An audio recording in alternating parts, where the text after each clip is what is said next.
शाळेच्या सांस्कृतिक कार्यक्रमात आनंदाचं वातावरण होतं, पण काही क्षणातच त्याच ठिकाणी घडली एक धक्कादायक घटना, ज्यात एका कर्मचाऱ्याला आपला जीव गमवावा लागलाय. पुण्यातील कात्रज परिसरातील आर्यन्स वर्ल्ड स्कूलमध्ये आयोजित गोष्ट इथेच संपत नाही. या सांस्कृतिक कार्यक्रमादरम्यान ही दुर्दैवी घटना घडली आहे. कार्यक्रमात पारंपरिक सादरीकरणासाठी घोडे आणण्यात आले होते. सर्व काही सुरळीत सुरू असतानाच अचानक फटाके फोडण्यात आले आणि त्याच आवाजाने एक घोडा घाबरला. घोडा अनियंत्रितपणे धावू लागला आणि शाळेत ट्रान्सपोर्ट एक्झिक्युटिव्ह म्हणून काम करणारे 40 वर्षीय धनराज टोंडे यांना जोरदार धडक दिली. घोड्याच्या लाथा त्यांच्या डोक्यावर आणि शरीरावर बसल्याने त्यांना गंभीर दुखापत झाली.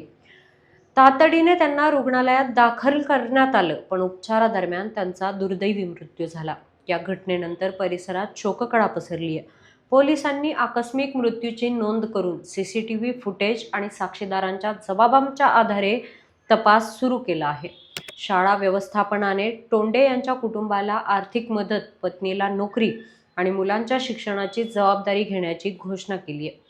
एक सांस्कृतिक कार्यक्रम आणि एका कुटुंबाचा आधारच हरपला. प्रश्न असा आहे, अशा कार्यक्रमांमध्ये सुरक्षिततेची जबाबदारी नेमकी कोणाची?